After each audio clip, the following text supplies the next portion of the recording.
Bonjour, je vous propose une vidéo de synthèse des méthodes de valorisation d'une entreprise. Cette vidéo vous sera particulièrement utile si vous commencez à pratiquer professionnellement la valorisation ou si vous vous apprêtez à passer un entretien où vous savez que l'on va vous interroger sur les méthodes de valorisation.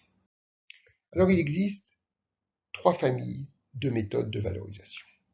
Premièrement, les méthodes analogiques. Et au sein des méthodes analogiques, on distingue les comparaisons boursières, listed peers, les comparaisons transactionnelles, M&A peers, les méthodes fondées sur les primes de PA, tender offers premium.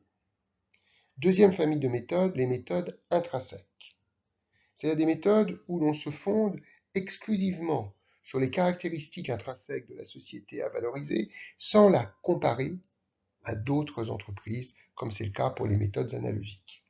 Alors, au sein des méthodes intrinsèques, on distingue d'abord le DCF, Discounted Cash Flows, pour les sociétés industrielles et commerciales, et le DDM, Dividend Discount Model, pour les institutions financières régulées, à savoir les banques et les compagnies d'assurance. Enfin, troisième famille de méthodes, les méthodes dites substantielles. On distingue dans ce contexte deux méthodes. D'abord l'actif net réévalué, net asset value, et d'autre part la somme des parties, sum of the parts. Commençons par les méthodes analogiques par comparaison boursière. Alors, dans ce type de méthode, la priorité est à la constitution d'un référentiel de sociétés cotées comparables à la société que l'on veut valoriser.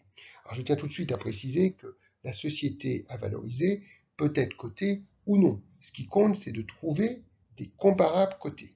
Alors, les sociétés sont comparables si elles ont à moyen terme les mêmes perspectives de croissance et le même niveau de profitabilité. Alors en général, deux sociétés sont comparables lorsqu'elles sont dans le même secteur d'activité.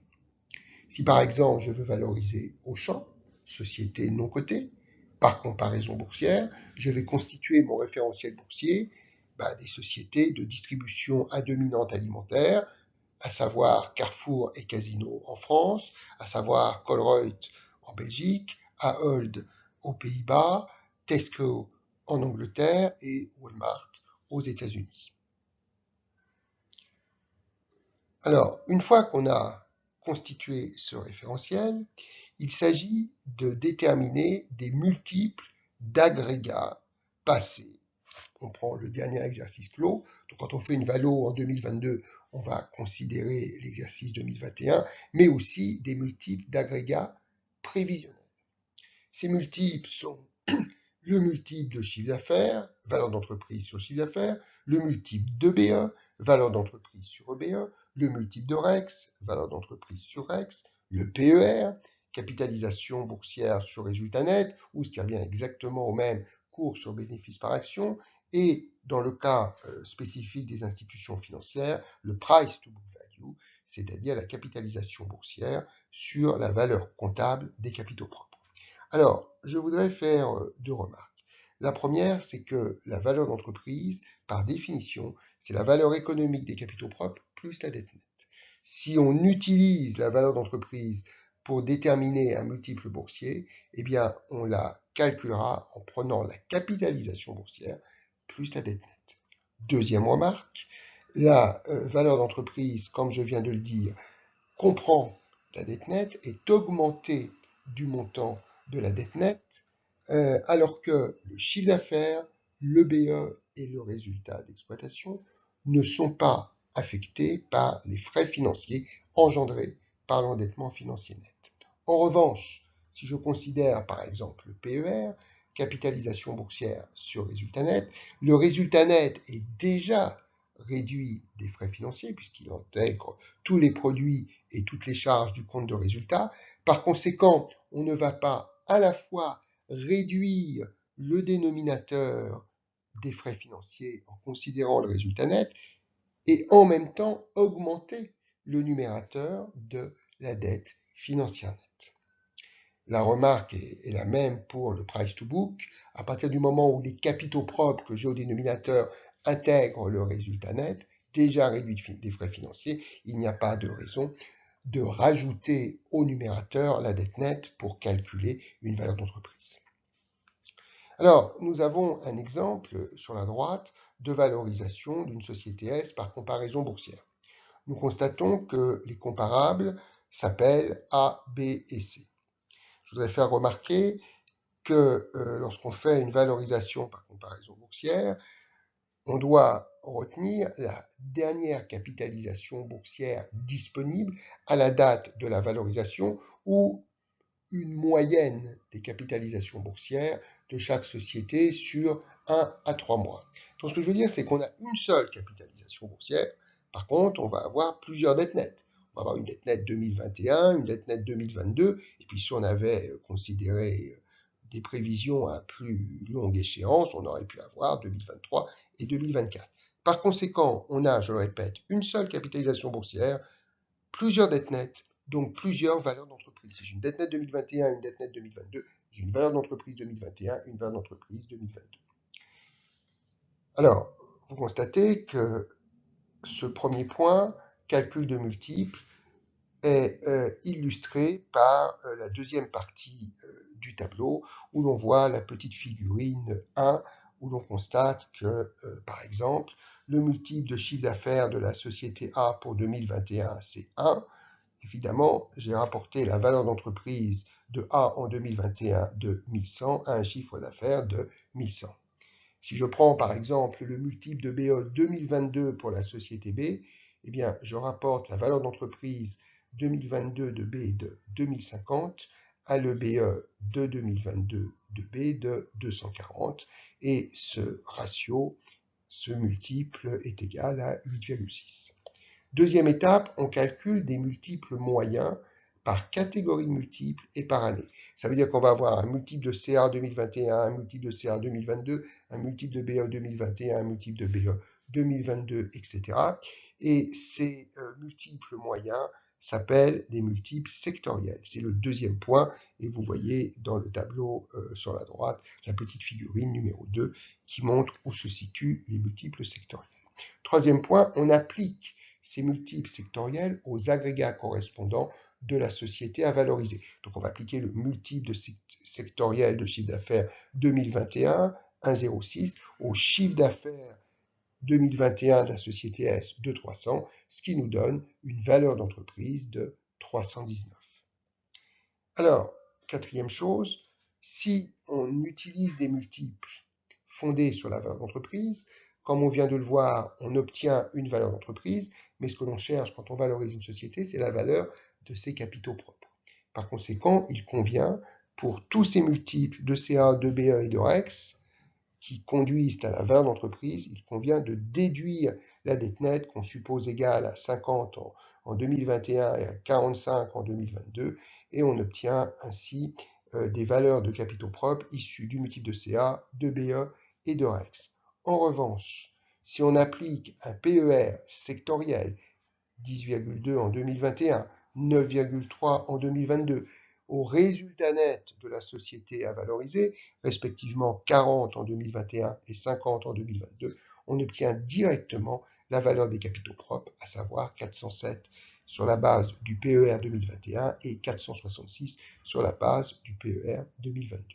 Alors, il convient ensuite de faire un certain nombre de commentaires, parce que il va sans dire qu'il convient d'expliquer pourquoi les différents multiples retenus conduisent à des valorisations différentes qui sont parfois du simple au double. Remarquons que la valeur des capitaux propres issus du multiple de chiffre d'affaires 2022 est de 255, quand la valeur de ces mêmes capitaux propres issus du PER 2022 est de 466. Alors, les remarques sont habituellement les suivantes. Si, comme c'est le cas ici, la valeur issue du multiple de BE est supérieure à la valeur issue du multiple de chiffre d'affaires,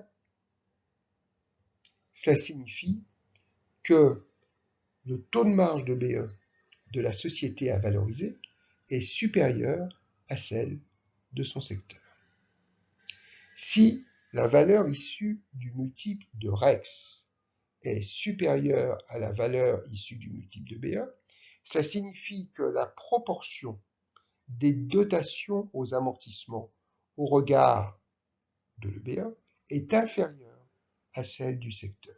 Ça veut donc dire si l'entreprise a proportionnellement comptabilisé moins de dotations que ses concurrents cotés, que l'entreprise a moins investi que le reste du secteur, ce qui risque de poser un problème de compétitivité à terme.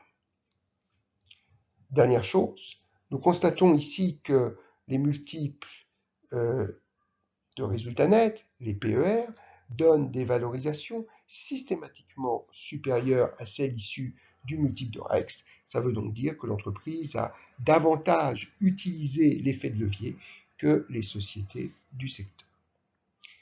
Alors, je voudrais dire que cette approche issue de capitalisation boursière, soit on utilise des PER qui sont capitalisation boursière sur résultat net, soit valeur d'entreprise sur un agrégat de compte de résultat, la valeur d'entreprise intégrant la capitalisation boursière. Et bien ces approches qui sont issues des capitalisations boursières reflètent finalement des prix de transaction en bourse sur un nombre de titres qui représente en général moins de 1% du capital de la société. Le volume de transactions sur un titre, c'est généralement entre une journée de bourse, c'est généralement entre 0,3% et 1% du capital. Ça veut donc dire que cette approche de valorisation par comparaison boursière est une approche de valorisation minoritaire.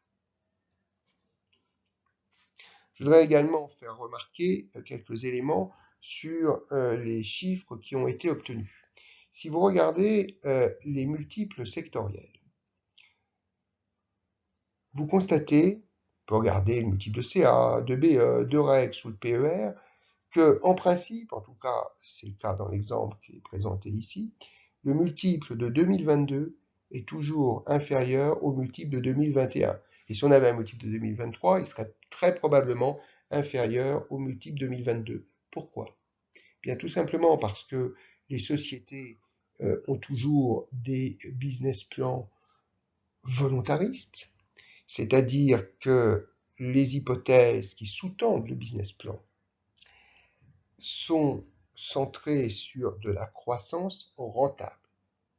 Par conséquent, premièrement, le dénominateur du ratio, le chiffre d'affaires, le BE, le REX, le résultat net, augmente d'une année sur l'autre, est supposé augmenter. Ce sont les objectifs que la société assigne à ses équipes. Donc évidemment, si j'augmente le dénominateur d'une année sur l'autre, je baisse le ratio. Mais comme en plus cette croissance doit être rentable, rentable du point de vue du résultat doit signifier une capacité à augmenter le cash disponible, eh bien, si le cash augmente, eh bien, la dette nette diminue. Par conséquent, lorsque je fais le calcul de la valeur d'entreprise, si la dette nette diminue, la valeur d'entreprise diminue. Donc on a simultanément une baisse du numérateur, ce qui fait baisser le ratio, et une augmentation du dénominateur, ce qui fait encore baisser le ratio. Donc on n'est pas surpris de voir que eh bien, les multiples de 2022 sont toujours inférieurs à ceux de 2021. Deuxième remarque, plus on descend vers le bas du compte de résultat, qu'on passe du CA à l'EBE, puis de l'EBE au REX, eh bien, on divise la valeur d'entreprise par un montant qui est de plus en plus faible en principe, puisqu'il incorpore de plus en plus de charges. Et donc, si on divise par un agrégat de compte de résultat de plus en plus faible, on n'est pas surpris de constater que les multiples sectoriels augmentent. Je veux dire que le multiple de CA, dans l'exemple qui est ici, il est de l'ordre de 1, le multiple de BE, il est de l'ordre de 8-9, le multiple de REX, il est de l'ordre de 9 à 10, et le PER, il est de l'ordre de 9 à 10 aussi. Donc ça veut bien dire que plus on descend dans le bas du compte de résultat, plus les multiples sont supposés être élevés.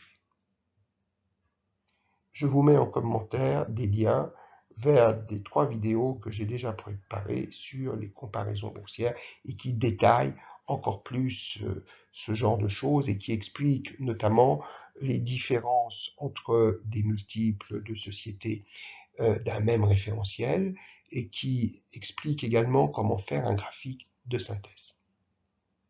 Passons maintenant aux méthodes analogiques par comparaison transactionnelle. Alors, dans ce cas, il convient de constituer un référentiel de sociétés comparables, bien évidemment du même secteur, ou tout au moins qui ont les mêmes perspectives de croissance et de profitabilité, et qui ont été des cibles de prise de contrôle. Les calculs sont identiques à ceux des comparaisons boursières, en remplaçant les capitalisations boursières des comparables par les prix retenus lors des transactions. Alors, pour chaque comparable, qu'on appelle encore A, B et C ici, on calcule des multiples d'agrégats issus du dernier exercice clos à la date de la transaction. Alors, les multiples sont toujours les mêmes, VE sur CA, VE sur EBE, VE sur REX, PER, Price to Book. Et ce que je veux souligner, c'est que si je considère la cible A, je vois que j'ai fait l'hypothèse que la date de la transaction, c'est le 3 juillet 2014. Par conséquent, on fait référence au compte au 31/12/2013, dernier exercice clos avant la réalisation de la transaction. Pour la société B, qui a été la cible d'une transaction majoritaire le 2 septembre 2018, les comptes de référence qui vont être utilisés seront ceux au 31/12/2017. Deuxième chose, comme dans l'approche par comparaison boursière, on calcule des multiples sectoriels, bien évidemment. Comme dans l'approche par comparaison boursière, on applique ces multiples sectoriels à des agrégats de la société à valoriser, et par analogie avec ce qui a été fait pour les comparables cibles de transactions, ces multiples sectoriels sont appliqués aux agrégats du dernier exercice clos de la société à valoriser. Ce qui veut dire que si je veux valoriser une société S en 2022, eh bien, je vais appliquer les multiples sectoriels aux agrégats correspondants de la société S au 31/12/2021. Comme par comparaison boursière, on obtient une valeur d'entreprise lorsqu'on applique des multiples issus de la valeur d'entreprise, et donc il faut déduire la dette nette, et si on raisonne sur le PER ou sur le price to book, et bien là on obtient directement la valeur des capitaux propres. Exemple ici, on a un PER sectoriel de 10,2, on a un résultat net de 40, et bien la multiplication nous donne la valeur des capitaux propres de 407. Alors, je voudrais souligner un point très important, c'est que cette approche, elle est issue de prix payés pour les sociétés du référentiel dans le cadre de prise de contrôle. Par conséquent, cette approche est une approche de valorisation majoritaire. Dernière méthode analogique, les primes de PA. Alors, on constitue un référentiel de sociétés ayant été des cibles d'offres publiques au cours des 12 voire 24 derniers mois. Pour chaque société du référentiel, qu'on appelle encore une fois ABC, on calcule une prime de contrôle. Ce prime de contrôle, c'est le rapport entre le prix d'offre par action et le dernier cours de bourse avant l'annonce de l'offre publique, on pourrait dire avant suspension des cotations de la société cible, le tout moins 1. Donc on voit par exemple dans le tableau qui apparaît à l'écran que la société A a fait l'objet d'une offre publique. Le prix offert par l'initiateur de l'offre était de 1000, lorsque le dernier cours de bourse avant annonce de la transaction était de 800. Ben, si je fais 1000 divisé par 800, le tout moins 1, et ben, ça me donne 25%. On calcule alors une prime moyenne, la moyenne des 25%, 18% et 20%, ce qui nous donne 21%, c'est le deuxième point. Et cette prime moyenne est ajoutée à la capitalisation boursière de la société que l'on veut valoriser. Donc on fait l'hypothèse que la société a valorisé à une capitalisation boursière de 100. Donc si je rajoute une prime de 21%, si je fais 100 fois 1 plus 21%, 100 fois 1,21, ben ça me donne 121. Si la société à valoriser n'est pas cotée en bourse, eh bien, je vais appliquer cette prime moyenne à une valorisation minoritaire à savoir la valorisation moyenne par comparaison boursière. Deuxième série de méthodes, le DCF. Et d'ailleurs, je ne présenterai, comme je l'ai annoncé au départ, que le DCF dans les approches intrinsèques. Donc encore une fois, aucun rapport avec les sociétés du secteur, on se focalise sur les caractéristiques intrinsèques de la société et sur son plan d'affaires, son business plan, comme on dit en franglais, à moyen terme. Alors le principe du DCF est très simple à énoncer. La valeur d'entreprise par DCF est la somme jusqu'à l'infini, c'est donc une série, des free cash flow futurs actualisés. Alors, lorsque je dis ça, je soulève trois problèmes. Premier problème, qu'est-ce que c'est que le free cash flow? Deuxième problème, d'où vient le taux d'actualisation? Grand cas. Troisième problème, comment faire une somme jusqu'à l'infini? On a déjà beaucoup de mal dans les entreprises à faire de façon fiable un budget, faire des prévisions sur l'année prochaine. Faire un plan d'affaires sur 3 ans, c'est quelque chose de très lourd, mais il est invraisemblable d'imaginer, de prévoir des cash flows, des free cash flows jusqu'à l'infini. Par conséquent, cette valeur d'entreprise, on la scinde en deux. On dit qu'on a une première somme pour t égale 1 jusqu'à n. Ça veut dire qu'on fait l'hypothèse qu'on dispose d'un business plan sur n années, et à cela s'ajoute une valeur terminale. Cette valeur terminale est donnée par la formule qui apparaît à l'écran. On prend le dernier free cash flow disponible dans le business plan. On le multiplie par 1 plus petit g, je vais revenir sur le petit g dans un instant.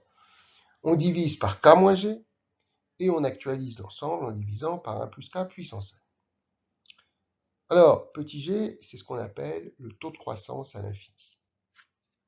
Ce taux de croissance à l'infini peut être calculé de façon très précise, mais on peut aussi considérer en première approche qu'il s'agit du taux de croissance du PIB à long terme. Alors, le free cash flow, c'est le résultat d'exploitation après impôt, REX fois 1 moins taux étant le taux d'IS, plus les dotations, moins les investissements, moins la variation du BFR. Je rappelle que taux est le taux d'IS, que REX fois 1 moins taux, c'est une espèce de résultat opérationnel net. Je voudrais dire aussi que le free cash flow n'est pas la vraie variation de trésorerie de l'entreprise. En particulier, le remboursement de la dette ou l'augmentation de la dette. Le fait de contracter un nouvel emprunt, l'augmentation de capital, la distribution de dividendes, tous ces éléments ne sont pas pris en compte dans un calcul de free cash flow. Alors, si on vous pose la question en anglais de qu'est-ce que c'est que le free cash flow, bien le REX après impôt, c'est le NOPAT, Net Operating Profit After Tax, plus Depreciation and Amortizations, minus Net Capex, minus Change in Net Working Capital. Donc, je précise que ce que j'appelle le NOPAT est le Net Operating Profit After Tax. Alors, le tableau que vous avez en bas à droite vous détaille ce genre de calcul. Donc, vous constatez que nous avons en première ligne le chiffre d'affaires qui est en forte croissance en 2022, 10%, mais vous voyez que la croissance ralentit pour tomber en 2025 à un niveau plutôt normal, qu'on pourrait même qualifier de normatif. On nous donne également l'EBE et les dotations. Donc évidemment, EBE moins dotation nous donne le REX. Vous constatez qu'on applique le taux d'IS, qui est maintenant de 25% en France, au REX. Donc ce n'est pas l'IS qui va être payé par la société. Je veux dire que l'IS qui va être payé par la société prend entre autres en considération la déductibilité fiscale des frais financiers. Voilà. Donc, REX moins IS nous donne le résultat opérationnel net. Si j'avais fait le tableau en anglais, j'aurais mis le NOPAT. Je réintègre les dotations, j'enlève les investissements, j'enlève la variation du BFR et j'ai ainsi le free cash flow.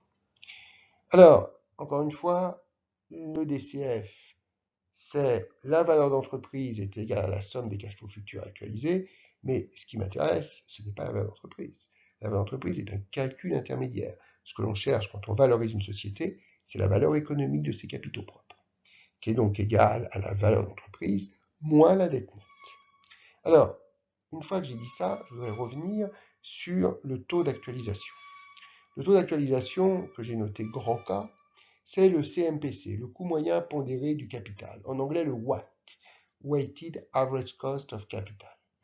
On aurait pu dire le coût moyen pondéré des ressources.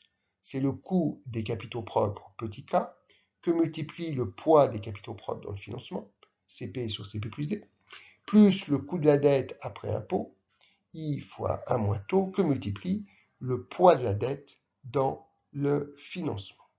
Alors le coût des capitaux propres, petit k, il est issu du MEDAF, du modèle d'évaluation des actifs financiers, en anglais le CAPM, Capital Assets Pricing Model, et ce coût des capitaux propres issu du MEDAF se calcule très simplement, très facilement, c'est le taux sans risque, le taux des OAT, plus, à 10 ans, plus le bêta de la société, qu'un certain nombre de sites vous calculent gratuitement, Infront Analytics par exemple, Damodaran également, que multiplie la prime de risque du marché.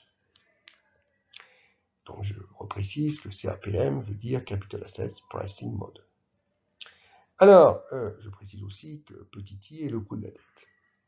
Alors ce que je voudrais dire, c'est que les capitaux propres qu'on utilise dans la formule du CMPC doivent avoir une valeur économique et non une valeur comptable. Alors, cette valeur économique, c'est précisément ce que l'on recherche. Par conséquent, on va devoir faire boucler le modèle sur lui-même. Je veux dire que les capitaux propres me permettent de déterminer le CMPC, puisqu'ils apparaissent en rouge dans la formule de CMPC, du taux d'actualisation, qui me permet de déterminer la valeur d'entreprise, qui, après déduction de la dette, me permet d'obtenir la valeur des capitaux propres. Donc on doit boucler sur la valeur des capitaux propres, ce qu'Excel fait parfaitement. Et en commentaire, je vous mets notamment des liens vers une vidéo sur le DCF, une vidéo sur le calcul de la valeur terminale, une sur la déduction de la variation du BFR et une sur des calculs sans passer par Excel. Alors là, évidemment, on ne peut plus boucler sur la valeur économique des capitaux propres, ce qui pourra être utile dans le cadre de la préparation de partiels sur l'évaluation. Troisième série de méthodes, les méthodes substantielles. Alors, on va d'abord voir les principes avant de voir leur mise en pratique. Alors, comme je l'ai dit en introduction, il y a deux grandes méthodes substantielles. Il y a l'ANR, l'actif net réévalué, et il y a la somme des parties, sum of the parts. L'ANR est utilisé pour valoriser les holdings, par exemple Rallye, qui contrôle Casino. L'ANR est calculé sur la base des comptes sociaux de la société holding à valoriser, en remplaçant la valeur nette comptable des actifs par leur valeur réelle. Et on parle d'ANR par transparence boursière lorsque seuls les VNC, les valeurs nettes comptables des actions cotées, sont remplacées par leur valeur boursière. Ça veut dire qu'on ne réévalue que les actions cotées. La somme des parties, elle est utilisée pour valoriser des conglomérats. L'exemple de conglomérat, Bouygues, qui a historiquement une activité de construction, qui est le premier actionnaire de TF1, qui est donc dans la télévision, qui est également dans les télécoms, tout le monde connaît Bouygues Télécom, et qui fait aussi de la promotion immobilière avec Bouygues Immobilier.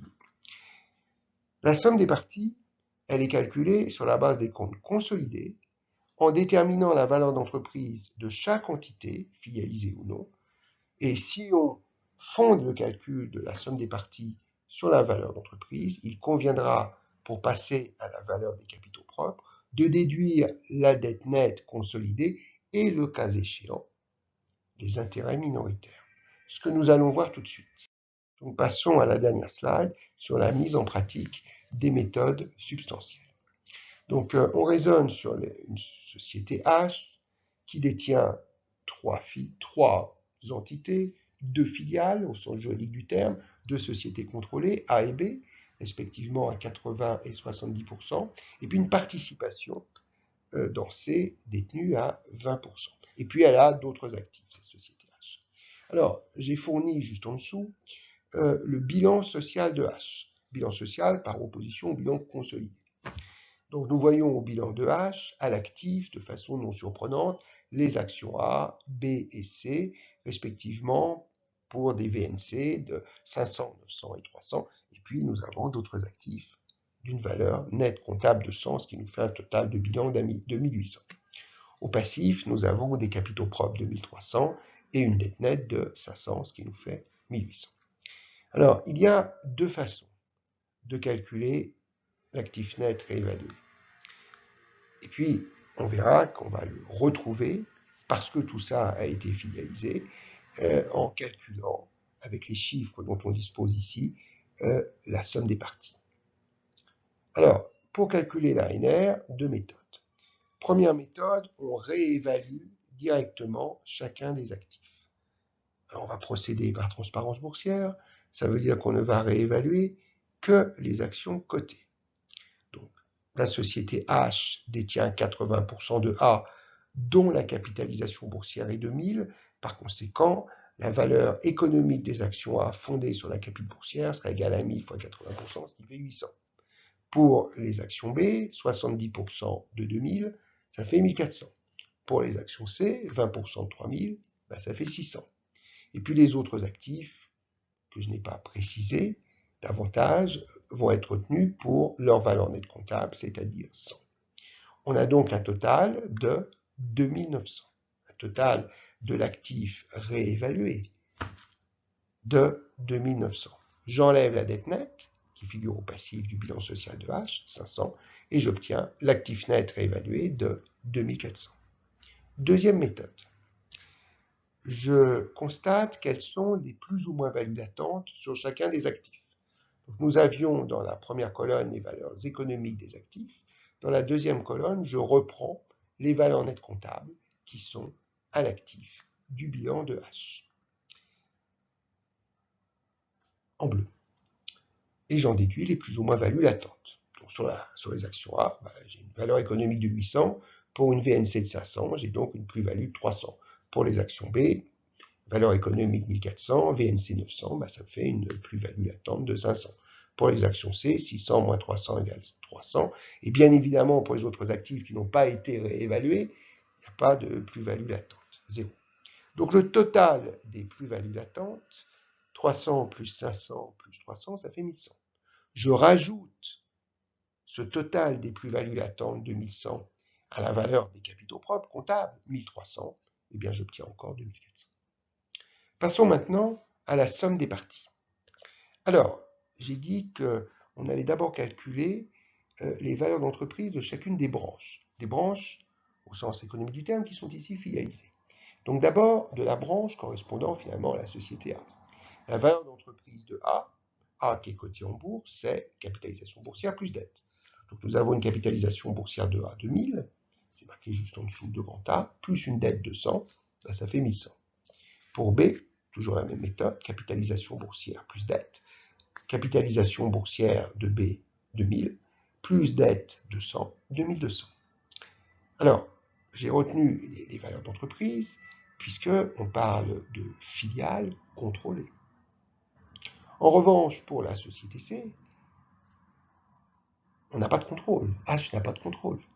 Je veux dire que H n'a qu'une influence notable. La société C ne sera pas consolidée par intégration globale. Elle sera mise en équivalence. Par conséquent, nous allons retenir la valorisation des titres sur la base de la quote-part de la capitalisation boursière, c'est-à-dire 20% de 3000, ce qui fait 600.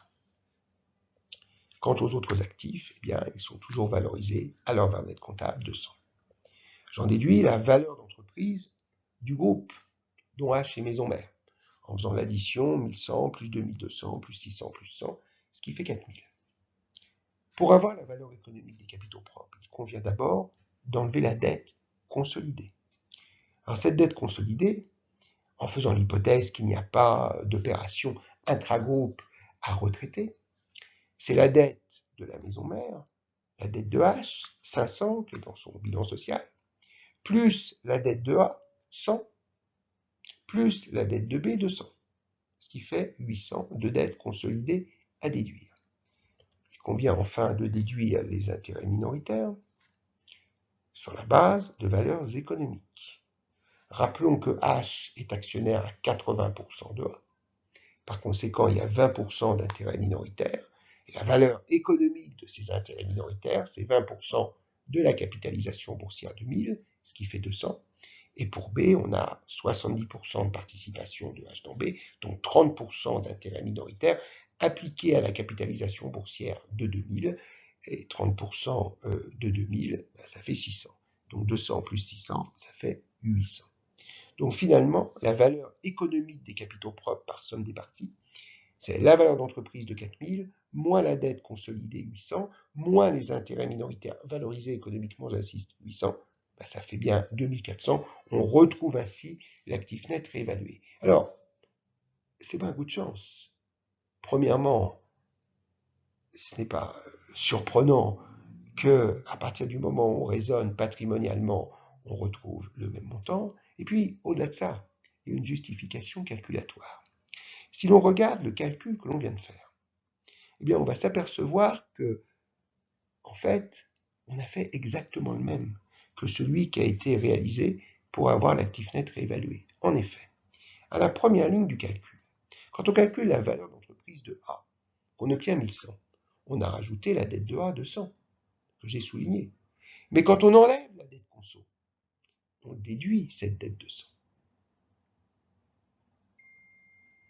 Deuxièmement, au niveau de B, c'est la même histoire. Pour avoir la valeur d'entreprise de B, j'ai dû rajouter la dette de 200. Mais quand j'enlève la dette conso, je déduis ce montant de 200.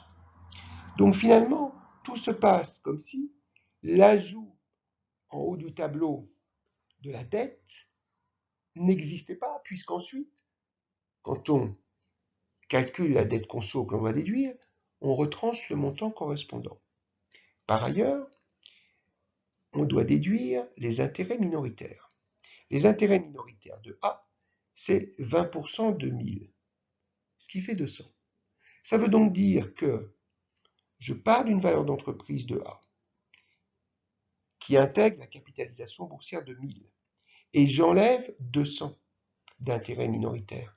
Ça veut dire en fait que j'ai pris 80% de la capitalisation boursière de A, c'est-à-dire 800, comme à la première ligne du tableau de calcul de l'ANR dans la colonne valeur économique. De la même façon pour B, on a 2000 de capitalisation boursière, moins 600 de minoritaire, et bien ça fait 1400, comme à la deuxième ligne du tableau de calcul de l'ANR. Pour les actions C, il n'y a aucune différence, c'est le même calcul qui est fait dans le cadre de la somme des parties et dans le cadre de l'ANR, et pour les autres actifs, c'est également le même montant. Donc, avec tout ça, on ne doit pas être surpris de retrouver finalement de trois façons différentes la même valorisation par méthode substantielle.